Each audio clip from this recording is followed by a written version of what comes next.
Hello everyone. So I think कि JPSC prelims के बाद जो रेस्ट वाला पीरियड था वो अब सभी के लिए ओवर हो चुका होगा। इनफैक्ट आप लोगों में से कई ने स्टार्ट भी कर दिया होगा अपना मेंस का प्रिपरेशन। तो जो भी मेंस एक्सपेक्ट कर रहे हैं कि उनको लिखने मिलेगा इस बार, वो लोग तो डेफिनेटली लग गए होंगे या अब लग जाएंगे अपना मेंस का तैयारी में। और जिनको भी नेक्स्ट टाइम एग्ज़ाम देना है जेपीएससी का, तो मेरा यही सजेशन होगा कि आप लोग भी मेंस का तैयारी में लग जाइए, क्योंकि जो भी सिविल सर्विसेज का तैयारी करते हैं वो तैयारी करने का एक लॉजिकल सीक्वेंस होता है, ठीक है। और उस सीक्वेंस को जंप नहीं करना है। अगर आप नेक्स्ट ईयर के लिए भी प्रिपेयर करना चाहते हैं तो पहले मेंस का तैयारी होता है। जब प्रीलिम्स का नोटिफिकेशन आ जाएगा तो फिर आप उसको 1-2 महीने बड़े अच्छे से सिर्फ प्रीलिम्स पे फोकस करते हुए तैयारी कर सकते हैं। ऐसे इन जनरल, जबकि अभी एग्ज़ाम का कोई पता नहीं है कि आपको कब होने वाला है नहीं है, तो बेहतर होगा कि आप मेंस का तैयारी बड़े अच्छे से करें, क्योंकि सिलेबस बहुत वास्ट होता है और मेंस प्रीलिम्स और मेंस के बीच आपको ज़्यादा समय नहीं मिलता है, ठीक है। तो अभी मैं छोटे छोटे कुछ वीडियोस बनाता रहूँगा ताकि आप लोगों को मेंस से संबंधित थोड़ा क्लैरिटी मिल जाए, ताकि आप जो है मिसगाइड ना हो। ओके, तो इस सेशन में हम लोग बेसिकली बात करेंगे जेपीएससी के मेंस एग्ज़ाम को लेकर कुछ जनरल चीज़ों पर बात करेंगे। टेक्निकल चीज़ें जैसे कि सोर्सेज वगैरह हो गया, ये सब मैं ऑलरेडी डिस्कस कर चुका हूँ। ये सब एक्चुअली जब चैनल मैंने बनाया था तब सिर्फ इन्हीं सब चीज़ों पर मैं ज़्यादा बात करता था, क्योंकि यही लॉजिकल भी था, है ना। आपको पहले पता होना चाहिए आपका सिलेबस, और सिलेबस जब आपको पता चल जाता है, इनफैक्ट सबसे पहला काम है कि आपको अपना मन बना लेना होता है कि हाँ मुझे ये करना ही है। उसके बाद आप सिलेबस देखते हैं, पास्ट ईयर के क्वेश्चंस देखते हैं, अपना बुक लिस्ट वगैरह आप चेक करते हैं कि कहाँ से कैसे होगा। तो ये जो है नॉर्मल प्रोसीजर है आपके प्रिपरेशन के फेज का, है ना। तो उम्मीद है ये सब काम आप ऑलरेडी कर चुके हैं, या मैं भी आपको कई बार बता चुका हूँ। अगर आपको नहीं पता है बुक्स वगैरह के बारे में, तो ये प्लेलिस्ट है बना हुआ स्ट्रैटेजी एंड मेंटरशिप करके, ठीक है, मेरे भी चैनल पर है। और या फिर आप जिसको भी ट्रस्ट करते हैं उससे आप पूछिए इस बारे में, या जिस भी वेबसाइट, चैनल, व्हाटएवर आप जिसको भी ट्रस्ट करते हैं वहाँ पर आप देख सकते हैं कि आपको किन बुक्स वगैरह का फॉलो करना है, ठीक है। तो ये चैनल पर जो मेरे प्लेलिस्ट है वहाँ पर मैंने हर एक सब्जेक्ट का, हर एक टॉपिक का आपको बताया हुआ है कि कहाँ से आप उसको पढ़ाई कर सकते हैं। तो ये हो गया कुछ इन्फॉर्मेशन वाला बात। दूसरा कि आपको खुद ही पढ़ना चाहिए, ठीक है। वो पीडीएफ और नोट्स सीनियर्स के ये सब चक्करों में मत पड़िए, अपना अध्ययन खुद कीजिए। एग्ज़ाम जो वहाँ पर आएगा ये प्रीलिम्स नहीं है जहाँ पर कि थोड़ा सा फैमिलियर हो गए चीज़ों से, तो आप वहाँ जाकर बस वो ऑप्शन दिख गया और आप टिक मार देंगे। वहाँ पर आंसर जो है आपके आँख के सामने होता है, ठीक है। तो एक भी बार अगर आपका पढ़ा हुआ रहता है तो वहाँ पर आपको लग जाता है कि शायद यही आंसर होगा। लेकिन मेंस जो है वो जो है सो बहुत डायनेमिक भी है, बहुत वास्ट भी है, और वहाँ पर हो सकता है आप 1000 क्वेश्चन भी प्रैक्टिस करके चल जाएँ तो वहाँ पर 1001वां क्वेश्चन आपसे पूछा जाएगा। तो बेहतर होगा कि आप किसी भी टॉपिक का होलसम और होलिस्टिक तैयारी कीजिए। ऐसा नहीं कि बस किसी का खास पॉइंट ही देखकर आप चले गए और वो पीडीएफ वीडीएफ वो सब संजोग जो है वो सब आपका प्रीलिम्स तक ठीक है। फिर भी हालांकि प्रीलिम्स के लिए भी वो सही नहीं है, आप लोग ऑब्जर्व कर लिए होंगे इस बार, लेकिन मेंस के लिए तो वो सब स्ट्रेटजी मतलब बिल्कुल भी बेकार है, ठीक है। आपके पास सोर्स है, स्टैंडर्ड बुक्स है, आप उसका हेल्प लीजिए, नोट्स बनाइए और उससे से तैयारी कीजिए। तो फिलहाल हम लोग थोड़ा सा कुछ जनरल एस्पेक्ट्स पे बात कर लेते हैं। आपका मेंस का तैयारी अगर आप करने जा रहे हैं, तो जैसे कि कई लोग कमेंट्स करके भी पूछे हैं कि एक लॉजिकल सीक्वेंस क्या हो सकता है तैयारी करने का। तो सबसे पहले जो आपका काम है वो है आपको कंटेंट रेडी करने का, ठीक है। ये काम जो पहले से तैयारी कर रहे हैं मे बी वो कर लिए होंगे, ठीक है। तो जो नहीं किए हैं करना ही पड़ेगा, क्योंकि आपके पास कोई ऑप्शन नहीं है। आपको अपना स्टैटिक कंटेंट रेडी करना होगा। जैसा कि मैंने बताया, वहाँ पर आपके आंख के सामने आंसर नहीं रहेगा, आपको हर चीज़ वहाँ रिकॉल करना पड़ेगा। तो आपके पास ऐसा नोट्स प्रिपेयर्ड होना चाहिए आपका खुद का, जो कि आप एग्ज़ाम नज़दीक आने पर उसको रिवाइज़ कर सकें, ठीक है। तो सबसे पहला आपका काम होना चाहिए कि आपका स्टैटिक कंटेंट रेडी होना चाहिए, ठीक है। जब आप स्टैटिक कंटेंट रेडी कर लेते हैं तो साथ ही साथ आपको जो दूसरा स्टेप है आपके तैयारी का वो है करेंट अफेयर्स का। करेंट अफेयर्स भी आपको इनफैक्ट इसी के साथ करते जाना है। ऐसा नहीं है कि पहले स्टैटिक कर लिए उसके बाद फिर करेंट अफेयर्स पर आ रहे हैं। ये काम जो है साइमल्टेनियसली चलता रहेगा। इनफैक्ट जो तीसरा स्टेप है वो है आंसर राइटिंग का, वो भी आपका जो है साथ में चलते रहना चाहिए। लेकिन इस स्टेप को फॉलो करने से पहले आपका ये 2 स्टेप कंप्लीट होना चाहिए। ये नहीं मेरे कहने का मतलब है कि कंटेंट आपका स्टैटिक और करेंट अफेयर्स जो है वो बिल्कुल हर एक सब्जेक्ट का रेडी हो जाए तभी आप आंसर लिखना शुरू करेंगे, नहीं। जैसे जैसे आपका होते जाता है वैसे वैसे आप आंसर राइटिंग करते जाइए, लेकिन डायरेक्टली इस पे जंप नहीं करना है। अगर आप डायरेक्टली आंसर राइटिंग पे जंप कर रहे हैं तो डेफिनेटली आप अपना टाइम वेस्ट कर रहे हैं, ठीक है। उसका कोई यूज़फुल आपको रिज़ल्ट नहीं मिलने वाला है। पहले आप चीज़ों को रेडी कीजिए, समझिए, उसके बाद आंसर लिखने के लिए जब आप तैयार हो जाएं तो फिर आप आंसर लिखेंगे। राइटिंग का जहाँ तक प्रैक्टिस है तो जब आप नोट्स बनाते हैं तो आपका राइटिंग प्रैक्टिस ऑलरेडी हो रहा है। अगर आप आंसर राइटिंग करते हैं तो अगेन आपको अगर कंटेंट पता ही नहीं रहेगा तो डेफिनेटली आप बुक से देख कर ही आंसर लिखिएगा, तो कोई मतलब नहीं बनता है उसका। इससे अच्छा है कि बुक से देख कर आप नोट्स ही बना लीजिए। एटलीस्ट जब आप नोट्स बनाएंगे तो हर कुछ का नोट्स बनाएंगे, ठीक है। एक ही टॉपिक से 4-5 क्वेश्चन बन सकता है ना। लेकिन जब आप आंसर राइटिंग प्रैक्टिस कीजिएगा तो कोई एक ही एस्पेक्ट उस टॉपिक का आप डिस्कस करेंगे या फिर उस टॉपिक का आपका प्रैक्टिस होगा।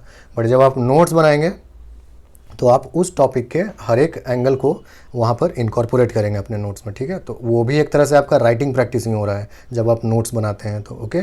तो आंसर राइटिंग तीसरा स्टेप है। मान लीजिए जैसे कि आप स्टैटिक में पॉलिटी आपने पढ़ लिया, ठीक है, तो अगर पॉलिटी पढ़ लिया तो पॉलिटी का आंसर राइटिंग स्टार्ट कर दीजिए, ओके। क्वेश्चंस वगैरह का जहाँ तक बात है आंसर राइटिंग के लिए तो वो सब आपको किसी भी पास्ट ईयर का क्वेश्चन इनफैक्ट सबसे बेस्ट होता है प्रैक्टिस करने के लिए। अगर झारखंड का ज़्यादा अवेलेबल नहीं है क्वेश्चन, जैसा कि हम सभी को पता है, तो बिहार का क्वेश्चन यूज़ कीजिए, ठीक है। बिहार में जो क्वेश्चंस पूछा गया है जो आपके टॉपिक से के रिलेवेंट है उसको आप प्रैक्टिस कर सकते हैं। पॉलिटी हो गया आपका, हिस्ट्री हो गया, ज्योग्राफी हो गया, ये सब जो स्टैटिक टाइप का चीज़ है वो सब आप वहाँ से प्रैक्टिस कर सकते हैं, ठीक है। तो आंसर राइटिंग के लिए वो हो गया। कैसे आंसर राइटिंग वगैरह करना है तो मैंने भी आपको 6-7 क्वेश्चंस के थ्रू बताया हुआ है। आप चैनल का प्लेलिस्ट एक बार चेक कीजिए ज़रूर। अगर आप नए हैं तो प्लीज़ एक बार प्लेलिस्ट चेक कीजिए, वहाँ पर आपके काम का कई सारा इन्फॉर्मेशन है। आंसर कैसे खूबसूरती से लिखा जा सकता है, ठीक है। कुछ सैम्पल आंसर भी मैंने आपको लिख कर बताया हुआ है वहाँ पर, इकोनॉमी का पार्टिकुलरली। उसके अलावा टिप्स कुछ बताया हुआ है आपको कि कैसे आप एक अच्छा आंसर लिख सकते हैं, क्योंकि दूसरों से आपका आंसर जो है थोड़ा अलग होना चाहिए, है ना। तो ये सब एस्पेक्ट वहाँ पर डिस्कस किया हुआ है। तो अगर आप एक स्टार्टर हैं और बिल्कुल आप स्टार्ट कर रहे हैं अभी, तो आप थोड़ा सा प्लीज़ प्लेलिस्ट चेक कीजिए और वहाँ पर आपको कुछ ना कुछ काम का ज़रूर मिलेगा, ठीक है, जो कि आपको हेल्प करेगा। तो आंसर राइटिंग का थोड़ा सा बात हो गया। अब देखिए कंटेंट पे आते हैं। जो स्टैटिक कंटेंट आप पढ़ाई करते हैं और जो करेंट अफेयर्स पढ़ते हैं, करेंट अफेयर्स कुछ सब्जेक्ट में आपको ज़्यादा इम्पॉर्टेंट है, ठीक है, जैसे कि पॉलिटी, उसके अलावा इन्वायरमेंट हो गया, इकोनॉमी हो गया, है ना, साइंस एंड टेक हो गया। इनफैक्ट कई मामलों में आपको मॉडर्न का जो क्वेश्चन है, मॉडर्न इंडिया का, मॉडर्न हिस्ट्री का, वो भी कई बार जो है किसी करेंट इवेंट से प्रेरित होता है ना। जैसे कि अभी 2021 चल रहा है या 2022 नेक्स्ट ईयर हो जाएगा, 2020, 2021, तो ये सब जो 1919, 1920, 1921, 1922 में मतलब जिन भी इवेंट्स का 100 साल पूरा हो रहा है वो सब भी आपका इम्पॉर्टेंट हो जाता है ज़्यादा। उसको ज़्यादा अच्छे से करने का कोशिश कीजिएगा, ठीक है। तो इनफैक्ट मॉडर्न हिस्ट्री के लिए भी आपको थोड़ा सा करंट अफेयर्स पे ध्यान देना चाहिए, ठीक है। और वैसे हिस्ट्री वगैरह के लिए तो इम्पॉर्टेंट नहीं है, आपको भी पता है। तो खैर वो हो गया बात। और करेंट अफेयर्स का इनफैक्ट जो इवेंट होता है वो आपको स्टैटिक में भी काम आएगा। कई बार करेंट अफेयर्स का मुद्दा नहीं पूछा जाता है, पूछेगा आपको स्टैटिक ही, लेकिन वो जो आपका क्वेश्चन होगा वो कहीं ना कहीं इन्फ्लुएंस्ड होगा किसी करेंट अफेयर्स के मुद्दे से, ठीक है। जैसे कि फॉर एग्जांपल आप पीटी में भी ऑब्जर्व किए होंगे, जैसे कि आपको एंग्लो इंडियन से संबंधित अभी पीटी में सवाल पूछा गया था, है ना, कि किस आर्टिकल में उनके नॉमिनेशन का बात किया गया है। तो ये जो क्वेश्चन आपको पूछा गया था, कहीं ना कहीं आप देखिए कि 104th कॉन्स्टिट्यूशनल अमेंडमेंट जो 2020 के जनवरी के आसपास का एक आपका करेंट अफेयर्स था, लेकिन आपसे ये नहीं पूछ करके एंग्लो इंडियंस के बारे में पूछा गया है ना। 104th जो कॉन्स्टिट्यूशनल अमेंडमेंट था उसके तहत उनका नॉमिनेशन को आगे नहीं बढ़ाया गया है, पता होगा आपको। तो एंग्लो इंडियंस के बारे में पूछा गया। उसी तरह आप देखिए कि प्रिवेंटिव डिटेंशन के बारे में आपसे पूछा गया, ठीक है। तो क्वेश्चन आपको पता है कि थोड़ा सा पहले का सेट किया हुआ में भी था।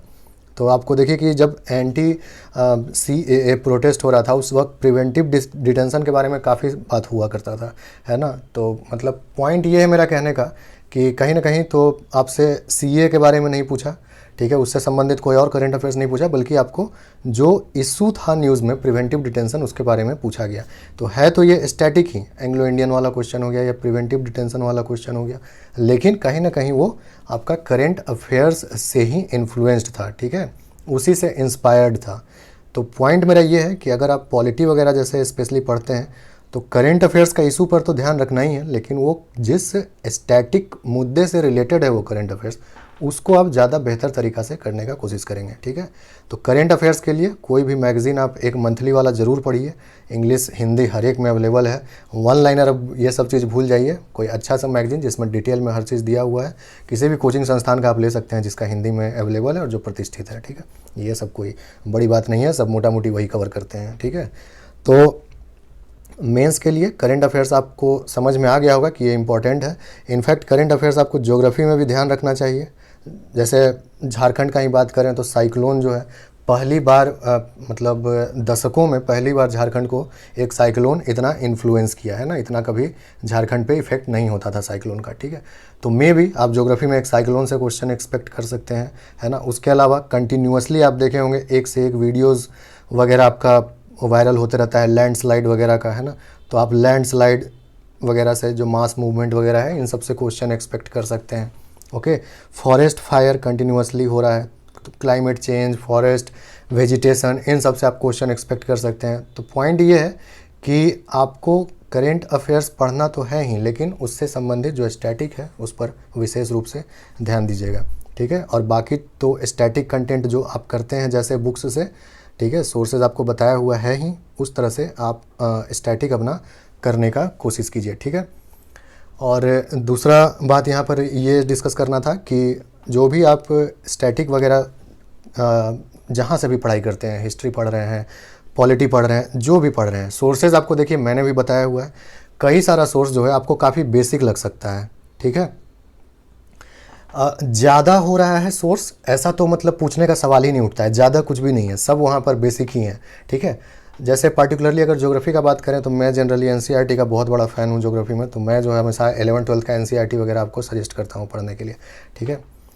तो जैसे कि आपको भी पता है कि 40-40 मार्क्स का आंसर लिखना होता है, कई बार आपको ऐसा महसूस हो सकता है कि आंसर जो है थोड़ा छोटा हो रहा है, आपको कंटेंट नहीं मिल रहा है, ठीक है। तो जहाँ भी संभव हो, जहाँ भी आपको ऐसा फीलिंग आता है, please do some value addition. Value addition मतलब हमेशा कुछ एक्स्ट्रा पॉइंट उसमें ऐड करने का कोशिश कीजिए, ठीक है। ज़रूरी नहीं है कि आप उसके लिए कोई नया बुक ही खरीद लें, जो भी इंपॉर्टेंट आपको लगता है टॉपिक जहाँ पे आपको मटेरियल कम पड़ रहा है, यूज़ यूट्यूब, यूज़ इंटरनेट, कहीं से भी आप कुछ भी पढ़ सकते हैं और अपना आंसर को थोड़ा सा बेहतर बना सकते हैं, अपना नोट्स को थोड़ा बेहतर बना सकते हैं। पॉइंट यही है कि कहीं भी आपको अगर शॉर्ट लगता है तो प्लीज़ यूज़ इंटरनेट, और अगर बुक्स आप ले सकते हैं कोई एडवांस तो अच्छी बात है। और ये तो आप बिल्कुल भी मत पूछिए कि आप थोड़ा ज़्यादा बता दिए हैं सोर्सेज, नहीं, वो ज़्यादा कुछ नहीं है। आपको समझ में आना चाहिए कि वहाँ पर बस 250 बच्चों का सिलेक्शन होने वाला है, तो आपका आंसर जो है दूसरों से काफ़ी बेहतर होना चाहिए, यूनिक होना चाहिए, ठीक है। दूसरों से बेहतर होना चाहिए, यूनिक होना चाहिए, और आप भी अगर भीड़ का हिस्सा बनेंगे तो नंबर भी जो है वैसा ही मिलेगा, ओके। तो ज़्यादा कुछ नहीं है, इनफैक्ट कई जगह आपको जो मैंने बताया है सोर्सेज उससे बढ़कर काम करना पड़ सकता है। पार्टिकुलरली मैं ज्योग्राफी के लिए बात कर रहा हूँ और थोड़ा बहुत साइंस एंड टेक के लिए, है ना, क्योंकि आप समझ सकते हैं कि इन सब्जेक्ट्स में थोड़ा सा आपको वर्ड कम पड़ सकता है जो भी सोर्सेज मैंने वहाँ पर बताया हुआ है। बट देखिए ये जो वर्ड लिमिट होता है ये सब थोड़ा सा आप भी समझ पा रहे होंगे इस चीज़ को, कि जो थोड़ा सा टेक्निकल सब्जेक्ट है ना, जैसे ज्योग्राफी हो गया आपका, या टेक्नोलॉजी डेवलपमेंट हो गया, या फिजिकल साइंस हो गया, इन सब में भी उतना ज़्यादा मायने नहीं रखता है। अगर आप सारा पहलू कवर कर देते हैं तो फिर वर्ड लिमिट वगैरह इन सब पोर्शंस में मेरे अपने पर्सनल ओपिनियन के हिसाब से इतना मायने नहीं रखता है, ठीक है। जिस तरह से मार्क्स वगैरह लास्ट टाइम भी मैंने देखा था जेपीएससी में, तो ये हो गया। बाकी हिस्ट्री, पॉलिटी, इकोनॉमी, इन सब में कोशिश कीजिए लॉन्ग आंसर लिखने का अच्छा खासा, ठीक है। तो ये हो गया आपका एक बात जो कि आंसर राइटिंग से रिलेटेड था। करेंट अफेयर से रिलेटेड बात कर लिए, आपका स्टैटिक पॉइंट से रिलेटेड बात कर लिए। करेंट अफेयर से रिलेटेड एक और बात आपसे डिस्कस कर लेते हैं थोड़ा सा, वो है कि करेंट अफेयर्स कहाँ तक आपको पढ़ना चाहिए। देखिए, मानते हैं कि इस बार करेंट अफेयर्स जो है थोड़ा सा गड़बड़ आपको मिल गया, नो डाउट उसमें, बट आप इसमें कुछ नहीं कर सकते हैं, ठीक है। टू बी प्रिसाइज, आपको जो भी सजेस्ट किया था 1 साल का करेंट अफेयर्स पढ़ने के लिए, चाहे वो मैं हूँ या फिर आप जिसको भी फॉलो कर रहे थे, ठीक है, आपके लिए संभव नहीं है उससे ज़्यादा कुछ करना। टू बी प्रिसाइज, आपका दिमाग जो है वो बेसिकली एक ह्यूमन चीज़ है ना, वो कोई जो है माइक्रो SD कार्ड नहीं है कि आप उसमें इनपुट करते जाएं और वो उसको रिटेन कर सके। कई लोग अभी भी मन बना रहे होंगे कि अब 3 साल का करंट अफेयर्स करके जाएंगे, 4 साल का करंट अफेयर्स करके जाएंगे। ये सब जो है फ्यूटाइल एक्सरसाइज है, ठीक है। करंट अफेयर्स सिविल सर्विसेज में 1 साल सफिशियंट होता है। कुछ अपवाद हो गया है इस बार, बट ये नहीं कि उसको आप नॉर्म समझ लें, वो नॉर्म नहीं है, वो अपवाद है, एक्सेप्शन है, ठीक है। आज के डेट में भी 1 साल का करंट अफेयर्स ये जो है ये मिनिमम भी है और मैक्सिमम भी है जो आपको करके जाना चाहिए, चाहे आपका PT एग्ज़ाम हो या मेंस एग्ज़ाम हो। 1 ईयर करंट अफेयर्स आपका बिल्कुल एकदम सही होना चाहिए। अगर आप इससे ज़्यादा करने का कोशिश करते हैं, 2 साल 3 साल करने की कोशिश करते हैं, तो 2-3 यहाँ पर आपको प्रॉब्लम फेस करना पड़ सकता है। पहला, आप चीज़ों को भूल सकते हैं, आपको हर चीज़ याद नहीं रहेगा। याद रखिए करंट अफेयर्स जो है बहुत वास्ट चीज़ होता है, ये संभव नहीं है हर एक साल a similar type of current affairs को याद रखने का, ठीक है। दूसरी बात, आपको सिर्फ करंट अफेयर्स का एग्ज़ाम नहीं देना है, चाहे PT हो या मेंस हो, मैं दोनों के लिए ये बात कर रहा हूँ। आपको सिर्फ करंट अफेयर्स का एग्ज़ाम नहीं देना है, आपको दूसरे सब्जेक्ट्स का भी एग्ज़ाम देना है, ठीक है। तो आप उससे ज़्यादा अगर पढ़ते हैं तो आपका दूसरा सब्जेक्ट जो है वो हैम्पर होगा। फिर भी अगर आपको जो है सो 1 साल आपको लगता है कि नहीं अब इससे ज़्यादा करना चाहिए आपको, तो आप ज़्यादा से ज़्यादा 1.5 साल का कर सकते हैं। बट उससे ज़्यादा करना मेरे ख्याल से आप डेफिनेटली दूसरा जो आपका सब्जेक्ट्स है आपका वो कॉम्प्रोमाइज़ हो जाएगा, इसमें कोई दो मत नहीं है, ठीक है। क्योंकि करंट अफेयर्स करना 1 साल से ज़्यादा थोड़ा सा रिस्की प्रपोजिशन है, ओके। तो ये हो गया थोड़ा सा एक और सलाह आप लोगों के लिए। करंट अफेयर्स जो भी पूछा गया था JPSC प्रीलिम्स में, अब वो पास्ट का बात हो गया है, उसको भूल जाइए। पर नॉर्म यही है, चाहे वो UPSC का एग्ज़ाम हो या फिर स्टेट PSC का एग्ज़ाम हो, 1 साल से ज़्यादा का करंट अफेयर्स कवर करना थोड़ा आपका तैयारी के लिए भी ठीक नहीं है, ठीक है। क्योंकि आपको और भी सब्जेक्ट्स पढ़ना होता है, सिर्फ करंट अफेयर्स नहीं करना है। तो ये हो गया बात। अब थोड़ा सा मैं बात कर लेता हूँ इसके बारे में कि आपका जो रिवीजन है, ठीक है, सबसे इम्पॉर्टेंट, ये बहुत ज़रूरी है रिवीजन करना आपको। आप जो भी पढ़ते जाते हैं 1 दिन सप्ताह में फ़िक्स कर लीजिए, ठीक है। कोई भी आप संडे फिक्स कर सकते हैं या व्हाटएवर, 1 दिन फिक्स कर लीजिए रिवीजन के लिए। जो भी आप सप्ताह भर पढ़े हैं उसको उस दिन बस रिवाइज करिए, उस दिन कुछ भी नया मत कीजिए। आप समझ पा रहे होंगे कि आपको चीज़ों को रटना है बिल्कुल। यहाँ पर ये रटने वाला वर्ड मैं कभी भी प्रीलिम्स के दौरान यूज़ नहीं करता था, ठीक है। वहाँ पर फैमिलियरिटी काफ़ी था। अगर आप चीज़ों को एक बार पढ़ लिए हैं, फैमिलियर हो गए हैं, तो संभव है कि ऑप्शन देखकर आपको वो याद आ जाएगा कि हाँ यही होगा या ये नहीं होगा। पर मेंस में आपके सामने आंसर नहीं रहेगा, वहाँ पर आपको खुद रिकॉल करना पड़ेगा। गवर्नर के बारे में कोई सवाल पूछा जाता है, 5 आर्टिकल आपको याद होना चाहिए उसके बारे में, ठीक है। प्रेसिडेंट के बारे में पूछा जाता है, वहाँ पर आपको आर्टिकल्स याद होना चाहिए। सुप्रीम कोर्ट, हाई कोर्ट, जहाँ भी पूछा जाता है, तो आप समझ पा रहे होंगे कि आपको यहाँ पर रटने का ज़रूरत ज़्यादा है, ठीक है। तो यहाँ पर सिर्फ फैमिलियर होने से काम नहीं चलेगा। तो 1 दिन वीक में कोशिश कीजिए कि आप चीज़ों को रिवाइज़ करें, ना कि जो है बस पढ़ते ही जा रहे हैं, ठीक है। दूसरी बात, जिनका भी आंसर राइटिंग में ज़्यादा प्रॉब्लम नहीं है, तो प्लीज़ अपना कंटेंट, स्टैटिक, करंट अफेयर्स, इन सब को आप कंसोलिडेट करने का कोशिश कीजिए। जिनका भी आंसर राइटिंग में प्रॉब्लम है उनको आंसर लिखना चाहिए, लेकिन पढ़ने के बाद, ठीक है। एक आंसर आप रोज़ लिख सकते हैं, सफिशिएंट होना चाहिए आपका प्रिपरेशन के लिए, क्योंकि आखिर आप नोट्स बना रहे हैं तो भी आप एक तरह से चीज़ों को लिख रहे हैं, प्रैक्टिस कर रहे हैं, ओके। और हमेशा याद रखिएगा कंपटीशन बहुत टफ है, जहाँ भी संभव हो अपना जो कंटेंट है उसको इनरिच करने का कोशिश कीजिए, उसको मैं वैल्यू एडिशन करने का कोशिश करेंगे और उसको और बेहतर बनाने की कोशिश करेंगे, ठीक है। ये नहीं कि ये बुक पढ़ लिए हैं तो बस अब तो हो गया, मतलब फॉर्मेलिटी नहीं करना है, चीज़ों को बेहतर बनाने का कोशिश करते रहना है अभी से लेकर जब तक कि आपका प्रीलिम्स मेंस एग्ज़ाम नहीं हो जाता है, ठीक है। और जो भी नेक्स्ट ईयर के लिए तैयार कर रहे हैं, ये सारा बात उन पे भी लागू होता है। आपको मेंस का तैयारी जैसे मैंने बताया वैसे कीजिए, आपको PT में भी काफ़ी हेल्प देगा। और जब नोटिफिकेशन आएगा तो फिर आप PT में लग सकते हैं 1-2 महीना डेडिकेट होकर के, ठीक है। तो बस यही फर्स्ट वीडियो में थोड़ा सा ओवरव्यू मुझे देना था आप लोगों को, ठीक है। उम्मीद है आपको इससे थोड़ा बहुत कॉन्सेप्चुअल क्लैरिटी मिला होगा तैयारी के बारे में।